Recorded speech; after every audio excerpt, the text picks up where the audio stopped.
them right, and if someone's blocking you, just move. So this way you're not blocking somebody.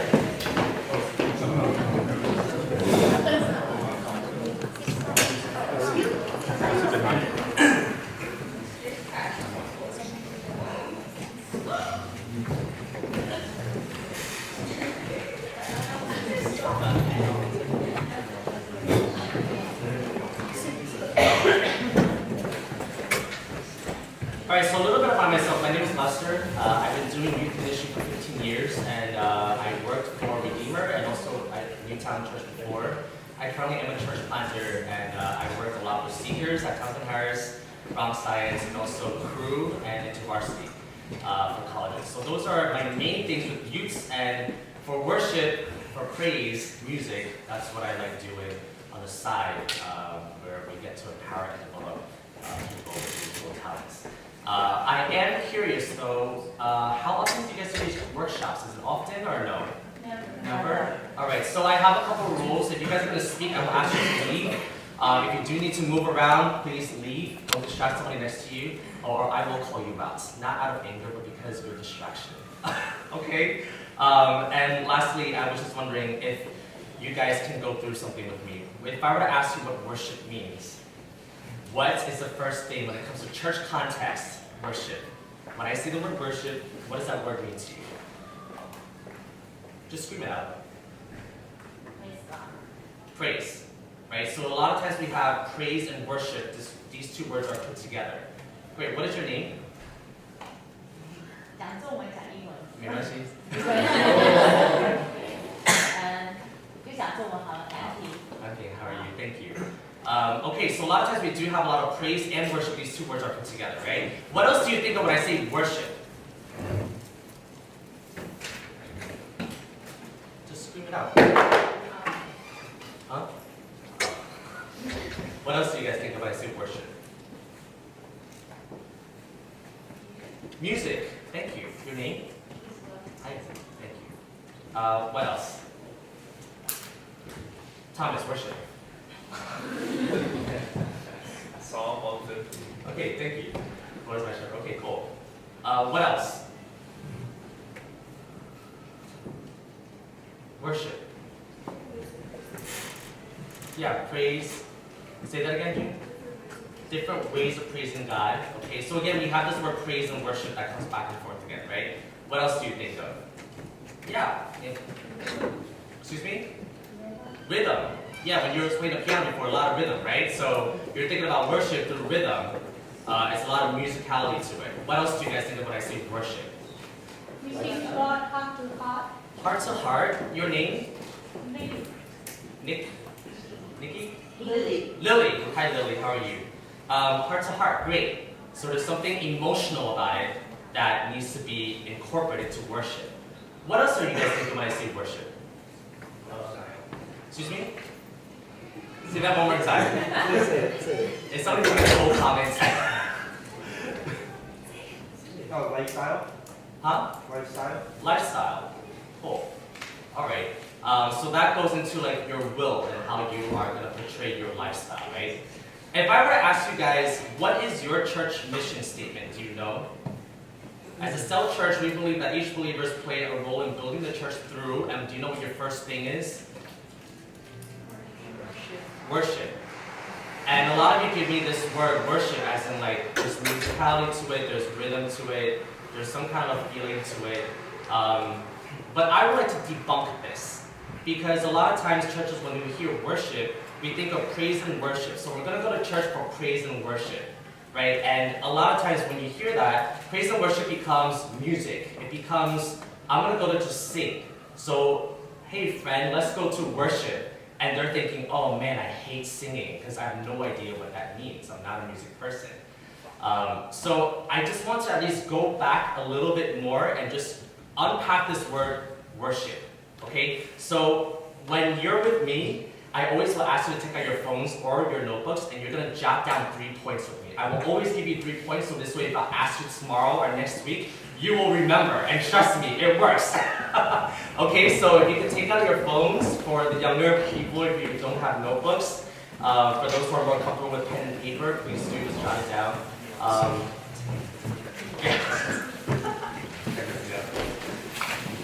Your planners, whatever it is. So I'm going to give you 3 points. I will give you a passage that I actually was reading 2 weeks ago, and I thought it would be nice to use one of my devotional passages to do this with.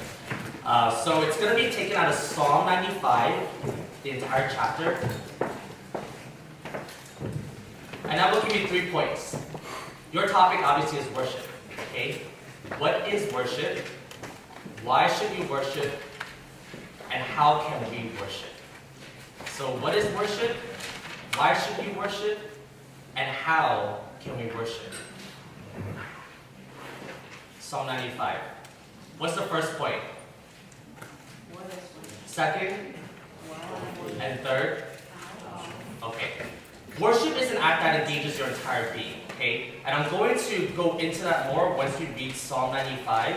But notice how when David writes Psalm 95, that his entire being is being used. So can someone go to Psalm 95 and just read this for us? Who has their Bible?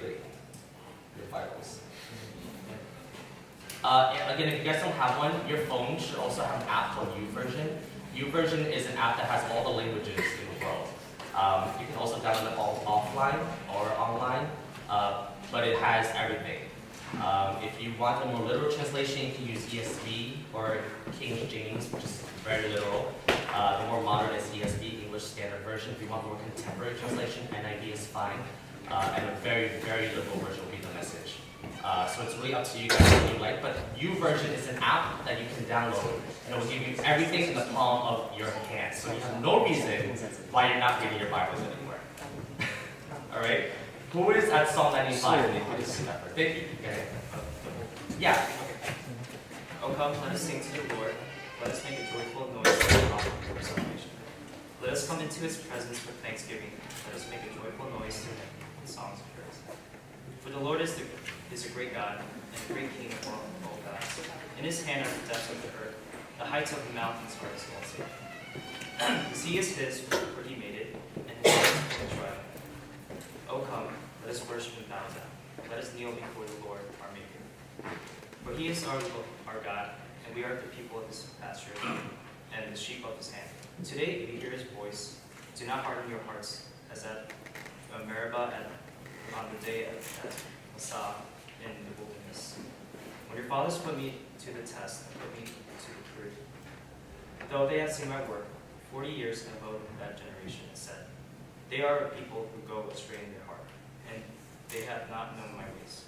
Therefore I swore in my wrath, they shall not enter my rest.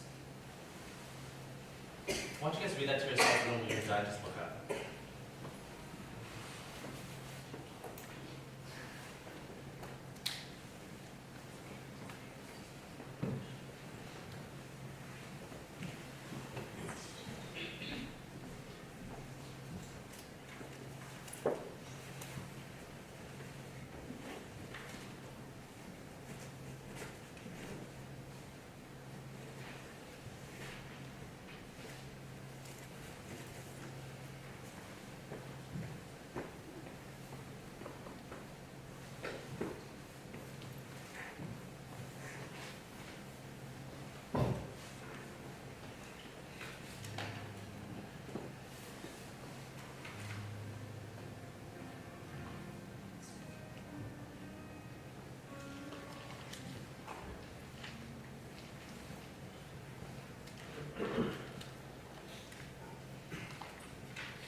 So what is worship? I decided to take this word and break it down for you guys so you understand that this is actually a very modern word.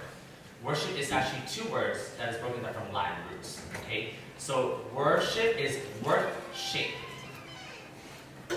So your first point, what is worship? We're going to break down into Latin roots, worth-shape. W-O-R-T-H-S-H-A-P-E.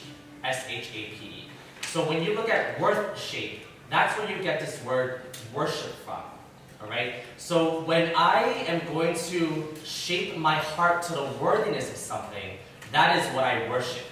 Understood? So it's not just music, it could be anything. It could be anything that I take my mind, will, and emotions to focus in on and say, this is what I'm going to shape my heart to, the worthiness of something. And if I really enjoy money, I'm going to shape my heart to what? To the worthiness of the value of money. If I really value relationships, I'm going to shape my heart to the worthiness of relationships. Friendships, dating, wife, husband, whatever it is. If it's fame that you're after, I'm going to shape my heart to the worthiness of fame. Right? So that's where you get your word worship from. It's not just music. It's whatever you shape your heart to the worthiness of something. Whatever that is in your mind, whatever that is in your heart, that's where you are worshiping. Right? And we're all doing that somehow. Whatever it is that you're thinking of, that's what you're worshiping. In this context, we're going to look at Psalm 95. And I want to at least petition that there's 3 things that this writer is doing. So according to this text, I want to fight that there's a mind, will, and emotion that he is expressing when he is worshiping something. I want to look at verse 1. Can someone just read verse 1 to me? Anyway, if you're there, just read it. Oh, let us sing to the Lord. Let us make a joyful noise to the rock of our salvation. Thanks, Nathan. So you have shouting, you have making a joyful noise. This is coming out of what? Emotions. When I'm upset at somebody, when I'm really happy about something, when I'm at a concert, I'm shouting. I'm singing with joy. That comes from the depth of emotions, right? So worship is an act that engages your entire being, and this includes your emotions. What else? Let's say will, right? So I said emotions, will, and mind. If we look at verse 6, can somebody read verse 6 for us?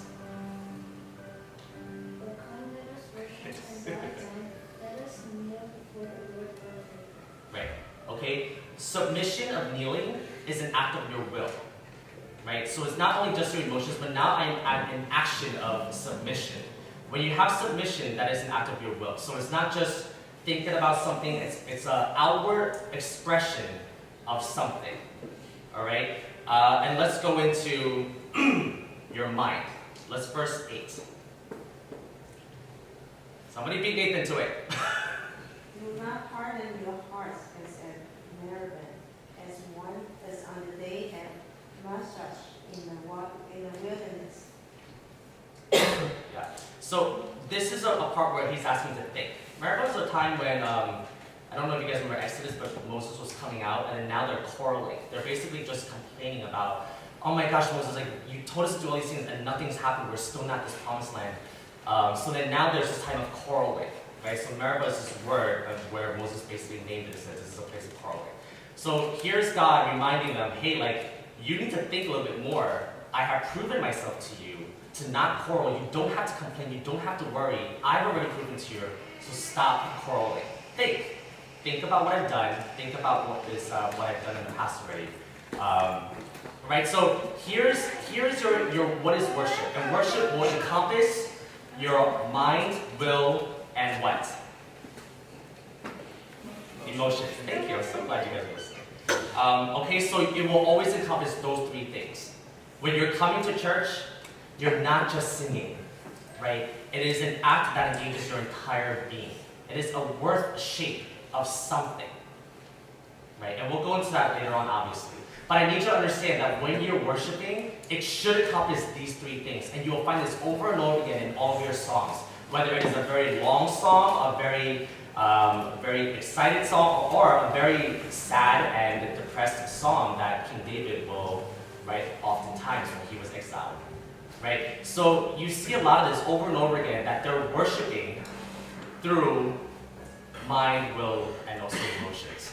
That there's something that they are worth shaping their heart towards, and that's what's bringing their inward self to worship something that they're looking at. I was actually thinking, I have a friend, Bryce, and his mom is a jewelry dealer, and she loves like diamonds and all these things. And she had actually told me a story once that I thought it was actually pretty funny to share. But I'm just gonna twist it up a little bit because she did find something really cool in her jewelry box that someone had dealt to her that was very, very, I guess, antique-like, almost priceless. So imagine that you have this jewelry that you found in your attic. Someone gave it to you. It looks really ugly. It's not the best. But you decide to dig it up out of the dusty box. And you're looking at it and you're like, well, I wonder what this is. My great-great-great-grandmother must have given it to you. And you're like, well, it doesn't look like it's worth much. So let me go get it appraised. And when you go get it appraised, you're going to go to a jeweler. You're going to say, hey, can you tell me how much this item is? So here comes a jeweler, and he puts on his little, have you seen those little eye things with the microscope attached to the eye, whatever it is? So he puts it on, he's examining it, and all of a sudden you see that he is shocked. His emotions are heightened, his will, his body is changing, and you see something that's happening in his mind, right? Because he's thinking something is really crazy about this, and he goes, oh my gosh, this is actually something that has been lost, and it's really, really, really expensive, almost priceless. You as the person who has this item, did you find any value to it before you saw the appraiser? Absolutely not. Now that the appraiser looks at it with this little eye thing, and he's looking at it, he's like, oh my gosh, this is worth a lot of money, almost worth something that is priceless. Now what happens to you when you know that you're in possession of this item? Tell me. Rich. You are really rich. What else would you do? What would your entire mind, will, and emotions be like? Now that you understand there's something priceless in your possession. Excited. You are more than excited, right? What will you do? Will you put it back into the dusty box into your attic? What will you do? Display, what else? What were you saying? Absolutely, yeah. Where would you put it?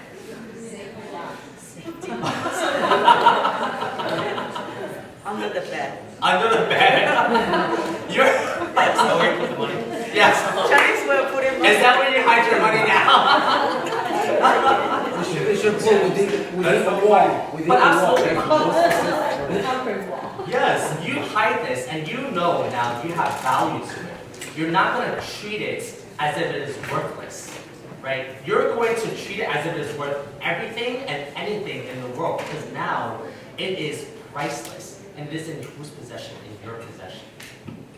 So here is the only example I can think of when I'm talking to Bryce's mom, and she's like, I found this thing, and I just hid it in the safety deposit box, and I'm like, oh my gosh, can I see it? She's like, no, you cannot see it. I was like, take a picture, just text it to me. She's like, no, absolutely not, because so what if somebody sees it and comes and robs me? And I'm like, wow, like that's exactly what some people would do when they find something so priceless. But what I understood with Bryce's mom was her heart was shaped to the worthiness of this item. Right? She absolutely understood that this was going to pay my children's college tuitions, whatever it is, and it's going to set me for retirement. There's something that's not only now, but also for the future. Right? So she's seeing this and she's saying, it's not just something that's current, it's not just a pick-me-up, it's not just an encouragement. This is something that's set for life. Right? When you understand that you have a worthy, you're shaping your heart to the worthiness of something, make sure that it is not something that is just temporary. When you look at money, when you look at fame, when you look at sex, when you look at relationships, these things are not going to fulfill you for the rest of your life. It is going to only fulfill you for a limited time, and what happens? You're going to fall apart. Which leads me into my second point. Why should you worship? Okay, why should you worship? Because you are worshiping something already. I just named 4 things, right? What else do you think there are? There's money, there's relationships, fame. What else do people? Grades, awesome. School is a big thing. Like when I go to Townsend Harris, let me tell you, sorry, your school is great, but always, I mean, the biggest problem I've ever seen your students have is not fights or bullying, but because someone stole their calculator. It is a big problem in Townsend Harris. You know, those TI-90s are very expensive, so they are very sad when someone takes the worthiness of their calculators. But absolutely, school is a very big thing. What else is there that you are, or you know your friends are already worshiping? BTS. You know, I don't understand their music, nor do I understand why they are being worshipped, but, you know. Exactly my point. I will not judge here. This is a place of safetyness. This is a safe place. But yes, thank you. What else is there?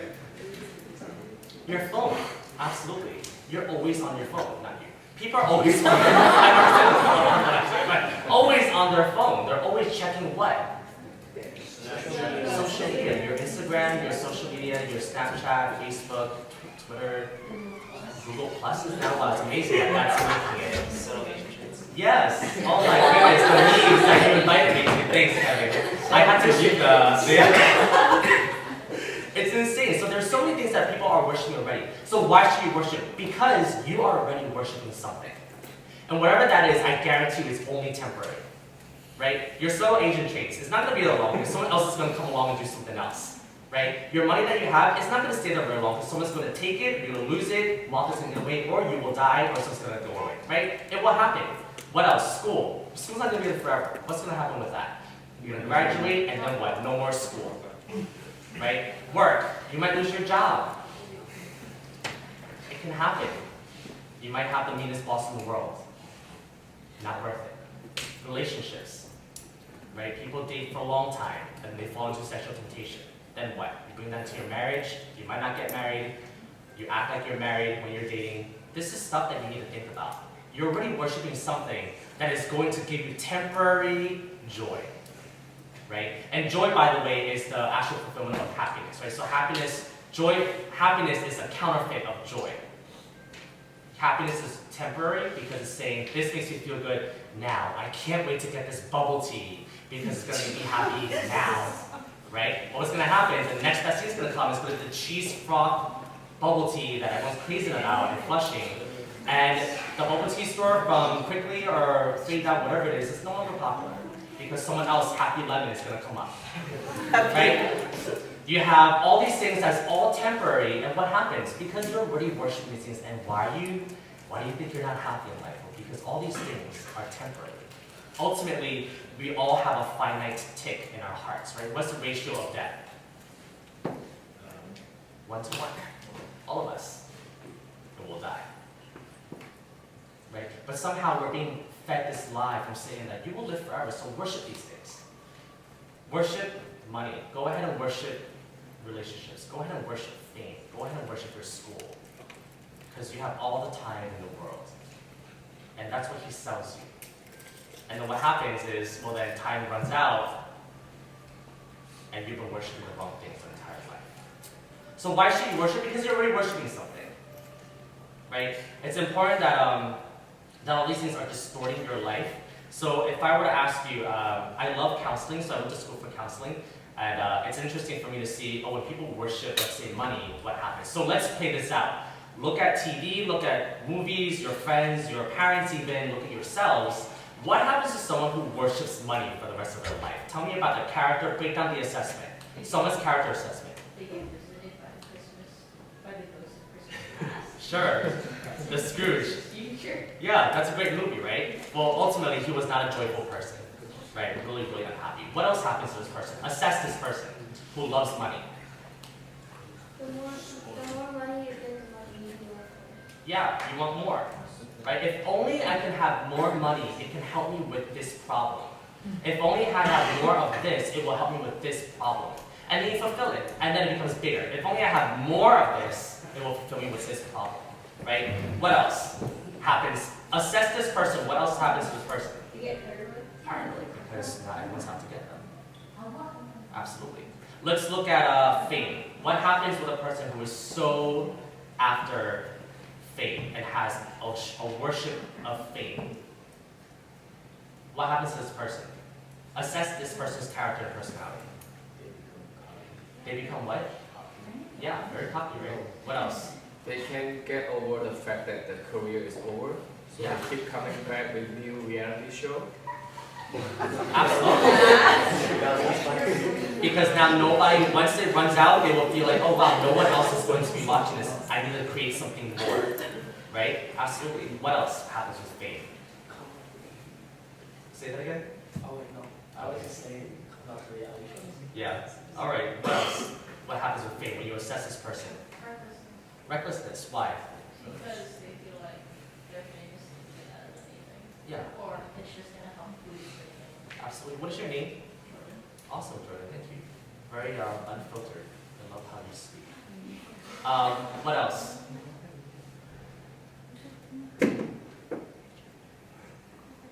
Okay, let's move on. Relationship. What happens to someone who worships relationships? And I speak to this because as a youth coordinator for a long time, this is probably the biggest issue: relationships, right? And it's normal, not that it's bad. Apostle Paul in Corinthians says it's great to get married, but then he challenges and says it's actually better for you to be single.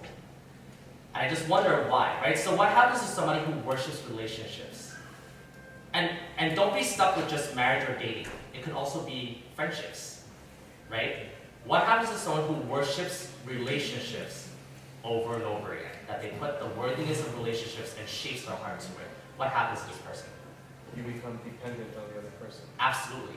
There's no sense of self anymore. Now you're dependent on somebody else. So you cut off everything else, right? What else happens? Give me scenarios, tell me things that you've seen, what goes on? Your self-worth becomes based on the person with you. Yes, absolutely. You're always saying, this group of friends is going to identify who I am now, right? What else? We do almost anything to get in. Yeah, right. When you're worshiping Bae, it becomes all of a sudden all about that person and how Bae looks like, right? So what else happens to someone who worships relationships? Yeah, very toxic. Can you give an example, Jordan? I wonder if there's something that you're thinking of. Oh, that's it. You can text us. Okay. But that's a great example because there are plenty of toxic relationships, right? A lot of friends who will say, oh, if you do this for me, then I will be your best friend. Or if you do this with me, then I will date you.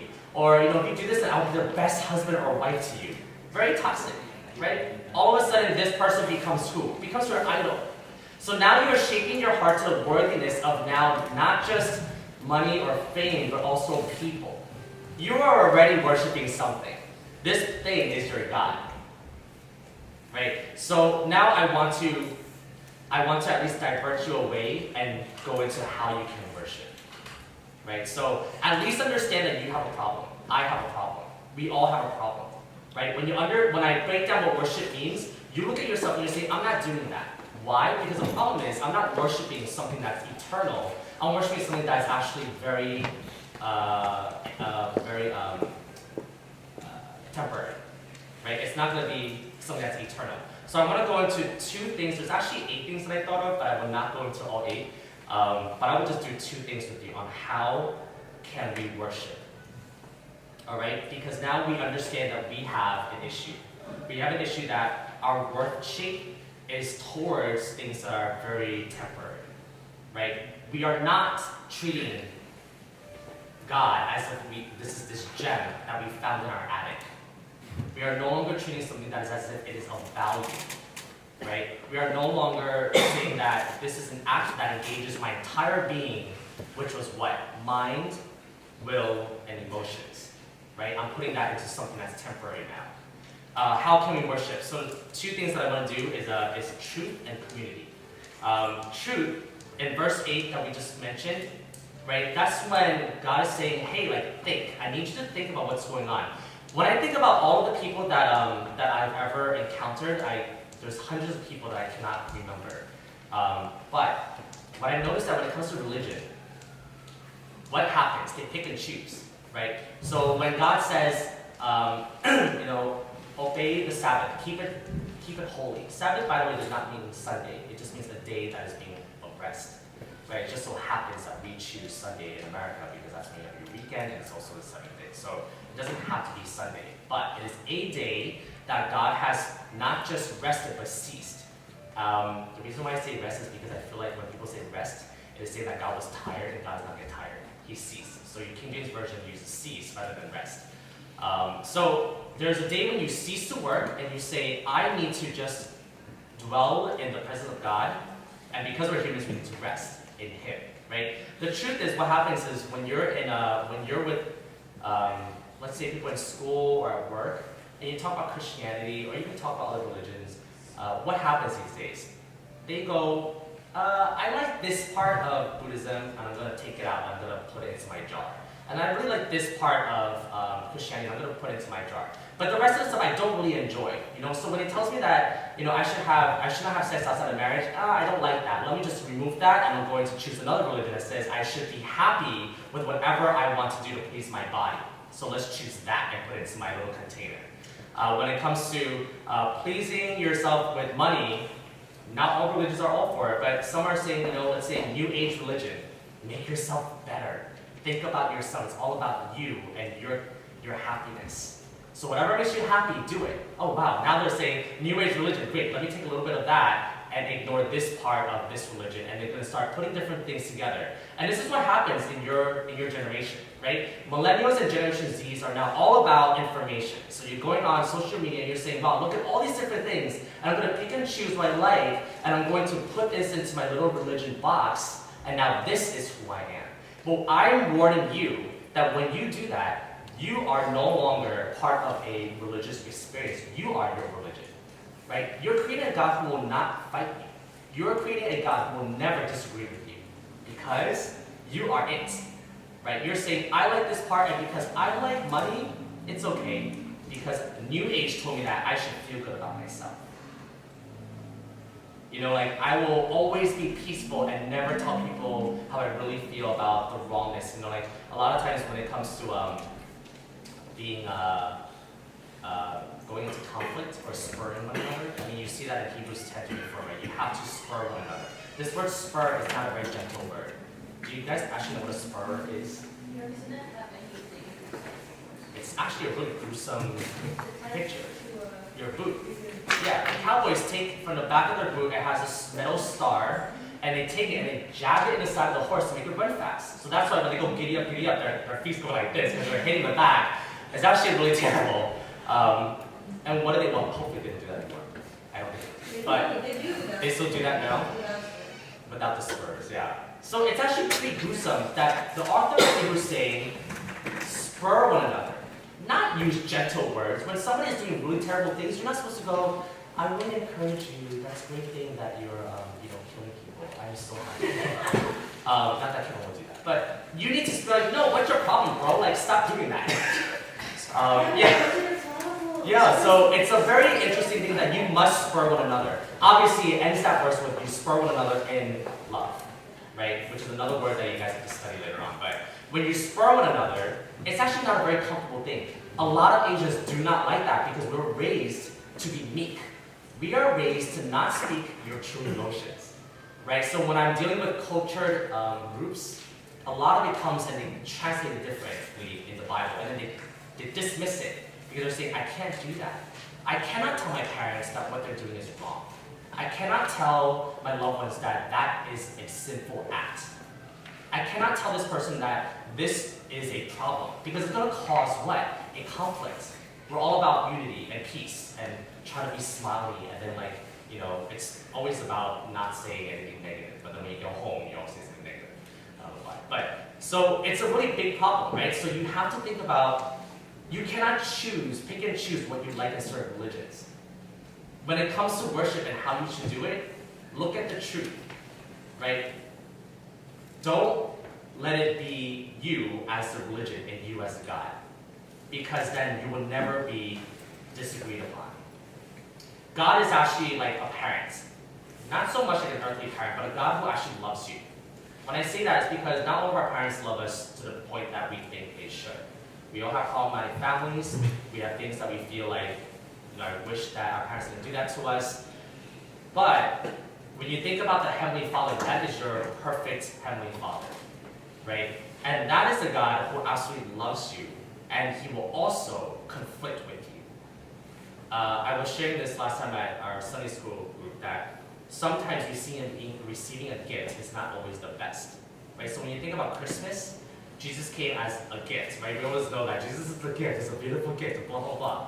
Well, let me tell you this, one time I received a gift, and it was a book that said, How to Be a Better Friend.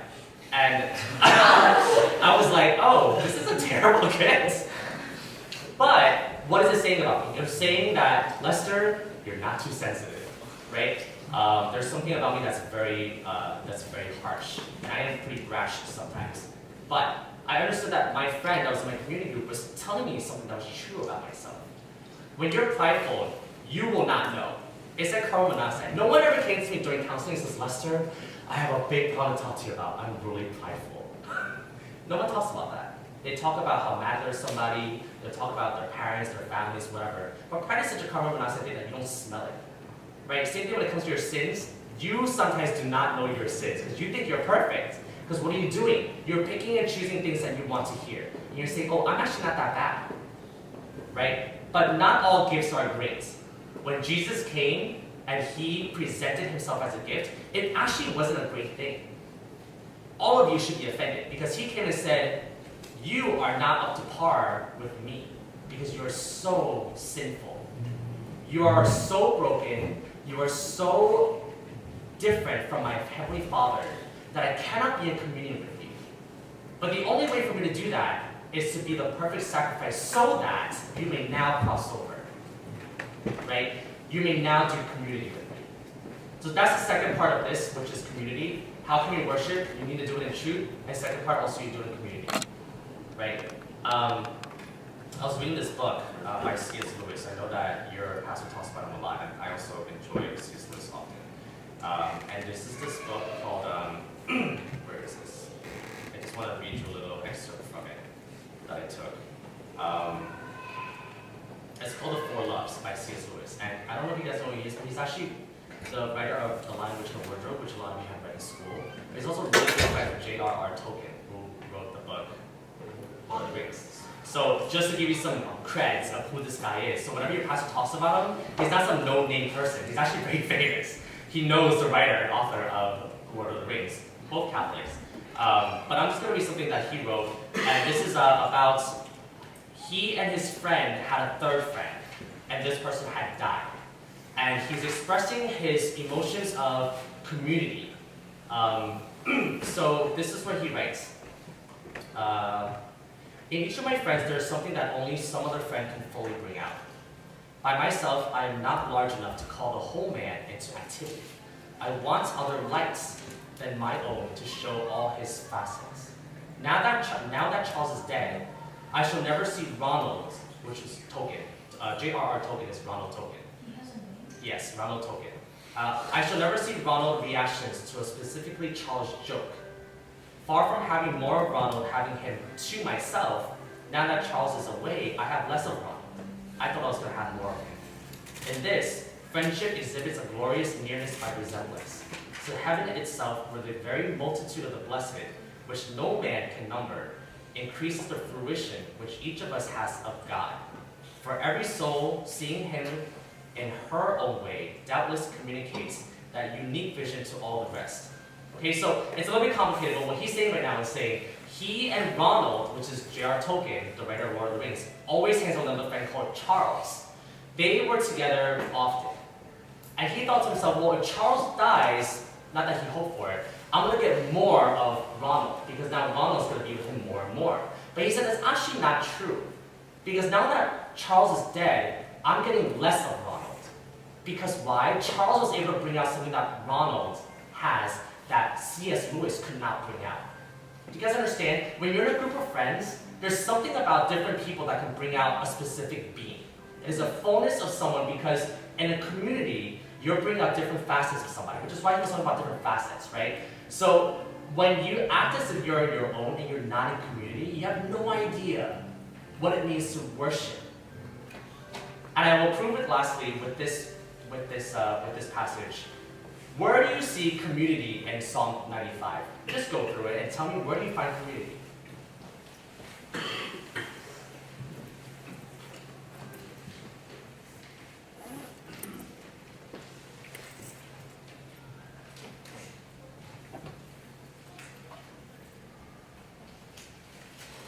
Does he ever mention the word community in here, or group?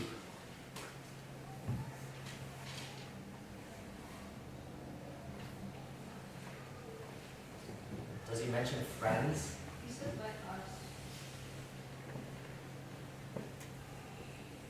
Thank you, Jordan.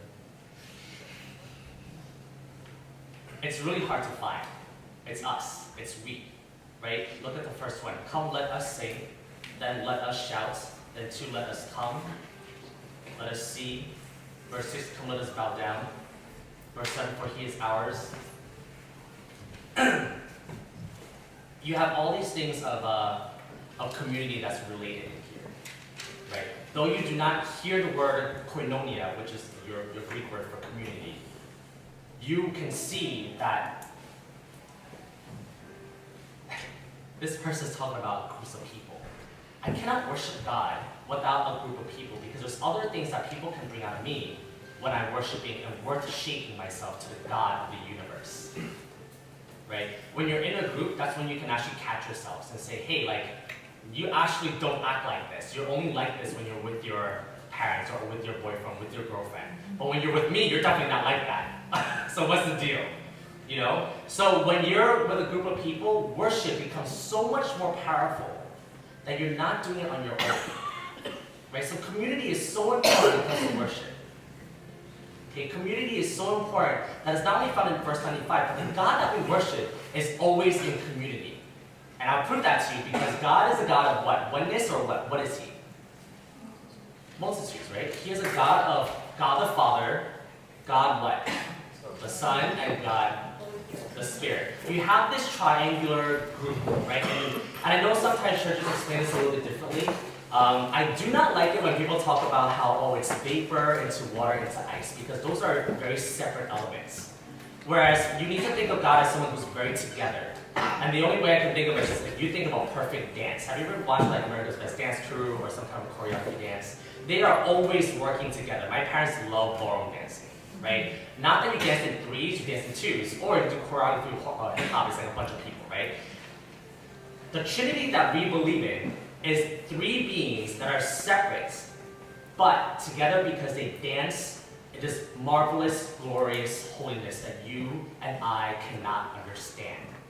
They are so together that in the beginning, when they say, let us go and see, it was a togetherness that they agreed upon. When you have Jesus on earth, and you have the Holy Spirit and God on top, and you see how He sends a dove, it was a togetherness of agreement that something was going to happen. It was a beautiful dance. Look at it as a dance, right? Not so much that they are morphing into different things. Because if you think that they're morphing, like, oh, here's Jesus when He was on the cross, and then He morphs to heaven, He's talking to Himself, that's absolutely wrong. You're seeing three beings, deities, that acts as one because they're so strong community with each other. Well, have you ever been with somebody you're so together that you finish each other's sentences? Have you ever seen twins that finishes each other's sentences? Oh yeah? Very together, right? I'm sure you've seen on TV, or even when you're with someone so much that when they say things like, oh, I really crave, and they're like, yeah, we're both craving lobsters, and like, what just happened? That's so weird. It's this togetherness that can happen. So it's not that it cannot happen. You see it all the time. That when you're in community with people so often, that you're so gelled. And that is the God that we worship. A God that is always living in community with God the Father, God the Son, and God the Spirit. That is a community in its own. And that's why you and I are always craving to be with people. You're always on your phone and social media. You're always looking to see who's together around you. You never want to be alone because now you have the fear of missing out, FOMO. So when you look at worship, you have to look at yourself and say, what are you worshiping that's so temporary? But you cannot even look at the God who loves you so much, who knew that there was a brokenness on earth and says, instead of you paying for it, because you cannot pay for it, because you're dirty, you're sinful, you cannot pay for it. There's no way. In the Old Testament and even Lamentations, you see that there's different laws when someone's bleeding. A bushel wheat, a sheep. You must bring it to the priest, and they must slaughter the sheep. You put your hands on it, and then now you are cleansed. You slept with somebody. Fine. You now need to bring 10 cows with a bunch of pounds of whatever it is, go to the priest and have them slaughtered because you just did something sinful. You put your hands on them, and their blood covers you. Now comes Jesus, and He's saying, you can't even save yourself from yourself. So what am I going to do? Says Jesus, I'm going to leave the most perfect place in heaven. Very comfortable up there, I'm sure, where all the beings worship Him. And I'm going to leave this place next to my Heavenly Father, next to the throne, come down to earth to be mocked by people, to be ridiculed by his own neighbors, to be put on a cross, to die for you because he now became the sheep that needs to be slaughtered in Lamentations. You now have an actual replacement, an actual sacrifice. Right? When you think about the Passover, what did the people have to put over there, the threshold of the door? When it was blood. Why? Because something had to die for the Spirit to say, I'm passing by. God is a righteous God, right? A righteous person will never take payment more than once. Because he's saying, one payment, it's done. A greedy person would say, let me take more than one payment. Unrighteous. But a righteous God says, one payment, one sacrifice. That's all I need. So here comes the Passover, and then when an angel of death was coming by, they had to take the youngest sheep and put the blood on their door, because that is a resemblance that something had died on behalf of this household. So I will pass by and not take your life. Now comes the actual death, Jesus Christ. And he dies for you. He's the ultimate lamb who says, I will die and my blood now covers you. So that when death comes, it will pass you and you will have eternal life. Death is just a door. Right? It is a door into an entrance to something else. That's why for Christians, for us, we understand that death is not the end. Right? It is the beginning of something eternal. Do you guys have any questions?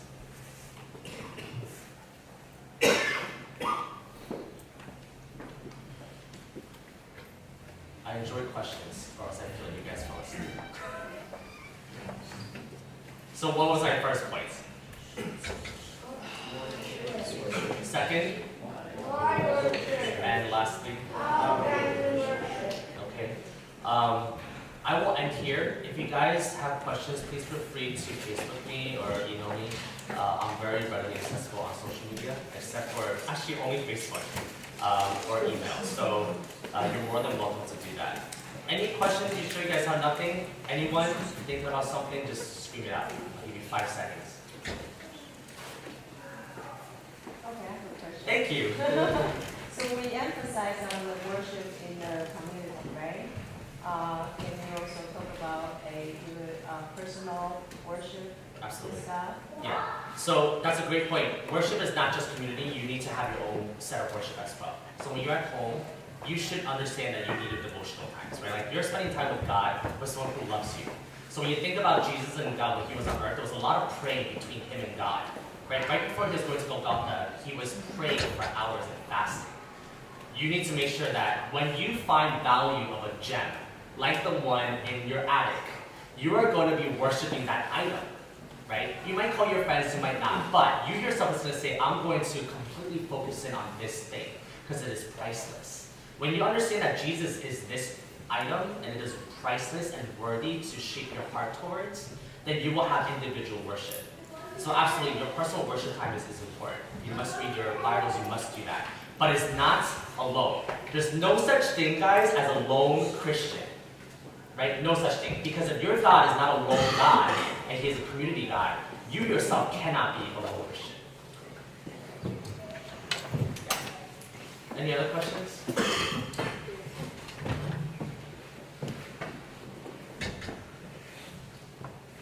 I hope all those things make sense, because I want to at least break down what we are worshiping so you know why you should act a certain way.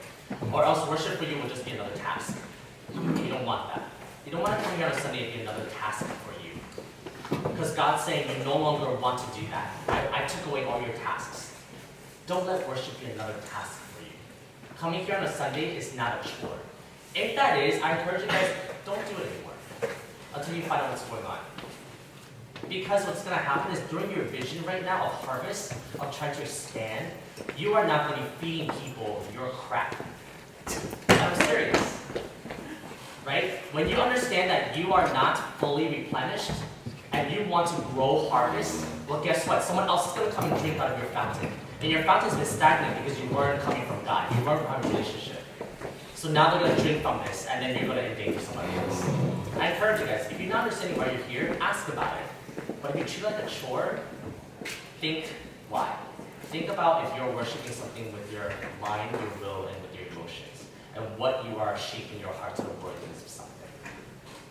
If it's not God, then I challenge you, what is it? I'm going to end with a word of prayer, and hopefully I'll see you guys next Sunday. We will start at 12:45. I cannot stand it, guys, when people start late. Alright, so please start on time. Like, I also have a home church, and it's always at 10 o'clock. If you're late, it's okay, but you should always be on time for things. Alright? Especially when your church starts at 10:30, be here at 10:30. Understood that there's always traffic, we get it. But don't do it on purpose when you're like showering at 10:30. Alright? So let me just pray for us, and we will go. Heavenly Father, Lord, I thank you so much, my brothers and sisters here, Lord. Remind us each and every moment that community comes from you, that you are the example of what community is. Lord, we pray that when we come into worship with you, that is not just music, it is not just talents, but it is an understanding of what we are shaping our hearts towards the worthiness of you. The God who gave up his life to die for us on the cross. And no matter what sins we are struggling with, that we can come back to you because you love and you are a righteous God. And you already paid that one-time payment. Lord, whatever we're struggling with, any kind of guilt in the past, guilt that we're going through now, Lord, may we repent and run back to you each and every moment. Repentance is not a one-time thing, but it is an entire life thing. Lord, we are always screwing up, we are always sinning. And Lord, may you teach us to not do that, to run back to you each and every time when we do fall. We thank you that you're a God who loves us. We thank you that you're a God that is gracious. And Lord, we thank you, God. We thank you that you're a God that is real. Lord, may you teach us what it means to worship in community, worship individually, and to also understand what it means to worship a God who loves and is relational. Thank you again for this time, and I pray all this in your